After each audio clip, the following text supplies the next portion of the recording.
ہے اگلی جنریشن، وہ بھی ہم سے یہ سوال کرتی ہے کہ کیا پاکستان میں کوئی قانون ہے جس کے خلاف تقریباً 4 سال نیب کی کارروائی ہوتی رہی، اس پہ قوم کا اربوں روپیہ لگا، قوم کے ٹیکسوں کا اربوں روپے لگے، فائدہ کیا ہوا؟ فائدہ یہ ہوا کہ ملزمان جو ہیں وہ حکمران بن گئے۔ کیسا مذاق ہے یہ وطن کے ساتھ کہ جو ملزمان ہیں وہ آپ کے حکمران بن گئے، حکمران بن کے وہی ادارے جو آپ کی تفتیش کر رہے تھے، انویسٹیگیشن کر رہے تھے، وہ آپ کے وکیل بن گئے۔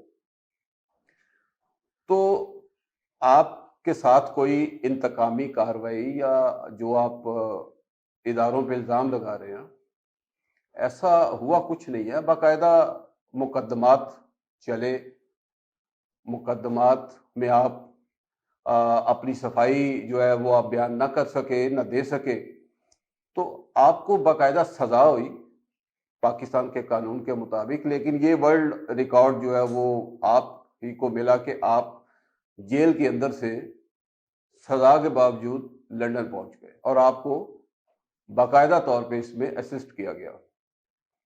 ناظرین، آج نواز شریف صاحب کی کل چھٹی والے دن یہ سپیچ تھی، اور آج ان کے جو نواز شریف کیمپ کے مرکزی کھلاڑی آج کل ہیں میاں جاوید لطیف صاحب، وفاقی وزیر، لیکن ابھی پورٹ فولیو کا پتہ نہیں کہ کون سے محکمے کے ہیں، انہوں نے بھی آج ایک پریس کانفرنس کی جس میں انہوں نے بڑے شکوے شکایت کی اور الزامات پھر لگائے کہ یہ جو لانگ مارچ ہے عمران خان صاحب کا، یہ سہولت کاری کے بغیر ممکن نہیں۔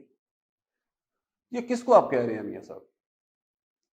اگر آپ نے علم بلند کیا ہوا ہے کہ آپ اس نظام کو ٹھیک کر کے رہیں گے، تو آپ پھر تھوڑی سی جرت کا مظاہرہ کریں، آپ نام لیں کون سہولت کاری کر رہا ہے، یا مزید ابھی کون کرے گا؟ جیسا کہ آپ کہہ رہے تھے کہ ابھی بھی آپ کو امید ہے، خان صاحب کو آپ کہہ رہے تھے کہ آپ نے لاڈلا پن کی، تو کس کا لاڈلا؟ نام لیں، ایسے چنگاری چھوڑ کے تو نہ جائیں، نام لیں، ہمت پیدا کریں اپنے اندر، ہمت پیدا کریں گے تو عوام کے سامنے جا سکیں گے، ایسے دو نمبریاں کر کے نہیں۔ اور پھر آپ یہ بھی کہہ رہے ہیں کہ نواز شریف صاحب جو ہے وہ ڈکٹیشن، ہاں یس، کیا بولا تھا نا، ڈکٹیشن نہیں لیتے تھے جس کی وجہ سے انہیں نکال باہر کیا گیا۔ کس نے نکالا؟ سوال ہے آپ سے کہ کس نے نکالا؟ کیا سمجھتے ہیں؟ جس نے نکالا اس کا نام لیں۔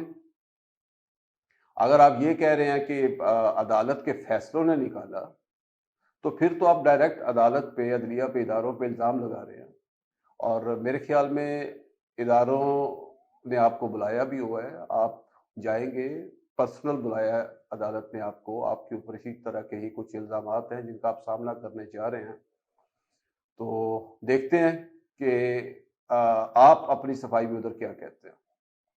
تو ناظرین، آگے ہم آج چلیں گے عمران خان صاحب کی طرف اور حکومت کی طرف۔ یہ جو امپورٹڈ حکومت ہے، یہ آج کل کیا کر رہی ہے؟ یہ آج کل عوام کو بجائے کہ اصلی میڈیسن فراہم کریں، بجائے کہ اصلی ضروریات جو زندگی ہے وہ فراہم کریں، یا انہیں سستی ضروریات زندگی فراہم کریں، یہ ایک بڑی بڑی بیٹھکوں میں مصروف ہیں کہ عمران خان صاحب کو یہ 2 4 6 10 دن میں جو مبینہ طور پہ سنا ہے کہ یہ ذرائع بتا رہے ہیں کہ یہ بہت بڑوں کی بیٹھکیں ہو رہی ہے کہ عمران خان صاحب کو نہ اہل قرار دینا یا انہیں نااہل کروانا ہے۔ تو کیا کر لیں گے آپ؟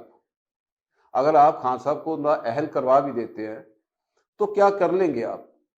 جیسا کہ اگر نواز شریف صاحب جو ہیں وہ نااہل ہے تو ریاست نے ان کا کیا کر لیا؟ بھائی پارٹی وہی چلا رہے ہیں، حکومت وہی چلا رہے ہیں، کوئی فیصلہ کرنا ہوتا ہے تو ساری کی ساری جو ہے کابینہ، وزیر اعظم سمیت وہ لندن پہنچ جاتی ہے۔ تو آپ کو فائدہ کیا ہوا انہیں نااہل کرنے کا؟ بلکہ الٹا آپ ان کے ایک ایک کر کے جتنے کیسز ہیں، یہ بھی قومی خزانے کو نقصان ہے نا، کیسز سارے کے سارے بند ہو رہے ہیں، کچھ ہو گئے ہیں، کچھ ہونے جا رہے ہیں۔ تو کیا کر لیں گے آپ عمران خان کو؟ کیا عمران خان صاحب کے ساتھ آپ جو ان کے سپورٹرز، ان کے کروڑوں ووٹرز ہیں، وہ بھی نااہل ہو جائیں گے؟ یا عمران خان صاحب اپنی پارٹی جو ہے اس کو چلانے میں نااہل ہو جائیں گے؟ نہیں، آپ کو کوئی فائدہ نہیں ہوگا۔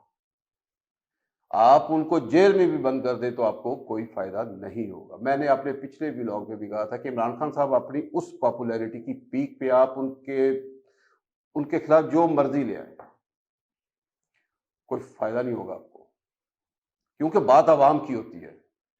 عوام خان صاحب کے ساتھ ہے، عوام اس وقت پی ٹی آئی کے ساتھ ہے. لہذا اگر آپ یہ ساری ایکسرسائز کر کے جو کہ اب آپ کہہ رہے ہیں کہ کالا قانون کالا قانون، تو آپ اس کالے قانون کا استعمال کر کے انہیں نااہل بھی قرار دیتے ہیں تو خان صاحب اپنی پارٹی خود ہی چلائیں گے، اور وہ جیل میں ہوں گے تو جیل میں بھی اپیل کریں گے اپنے ووٹروں کو، تو ان کا ووٹر انہیں الیکشن لڑنا آ گیا ہوگا. پی ٹی آئی کو الیکشن لڑنا آ گیا ہوا ہے، جس کی وجہ سے آپ مکمل طور پہ بے بس ہو چکے ہوئے ہیں.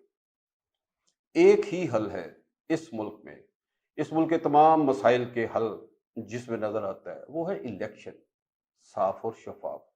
میں تو کہتا ہوں کہ یہ جو بڑا ہوا بنا ہوا ہے کہ نواز شریف صاحب آئیں گے تو یہ ہو جائے گا، نواز شریف صاحب آئیں گے تو ایک نیا ووٹ بینک بن جائے گا. آنے دیں نواز شریف صاحب کو، نواز شریف صاحب کو آنے دیں، انہیں بھی الیکشن لڑنے دیں، انہیں بھی آٹے دال کا بھاؤ معلوم ہو کہ موسم بدل گئے ہوئے ہیں، پرندے اڑ چکے ہیں، روٹس ختم ہو چکی ہوئی ہیں. اب جتنی دیر تک عوام میں دوبارہ روٹس بنائیں گی نہیں، وہ کیسے بنے گی؟ وہ اپنے عمل دکھا کے بنے گی، وہ اچھی گورنمنٹ دکھا کے بنے گی. جیسی کہ آج کل ان کے پاس موقع تھا، ویسے بعد میں تو امید نہیں ہے کوئی موقع ہو، تو یہ موقع بھی انہوں نے گوا دیا اچھی گورننس کرنے کی بجائے سازشیں کرتے کرتے. سازشیں کس کے خلاف؟ اپنے سیاسی حریفوں کے خلاف. کیوں کر رہے ہیں؟ کیونکہ عوام میں جڑے نہیں ہیں، عوام میں روٹس نہیں ہیں، تو سازشوں کا سہارا لے رہے ہیں جو کہ بالکل عارضی ہے. اس لیے ہوش کے ناخن لیں نواز شریف صاحب، آئیں آپ پاکستان، ویلکم. آ کے اپنے آپ کو سرنڈر کر کے عوام کی عدالت میں جائیں، جو فیصلہ کرے گی عوام اس کو قبول کریں. اسی میں پاکستان کی بہتری ہے. کل ملتے ہیں انشاءاللہ تعالی. پاکستان زندہ باد.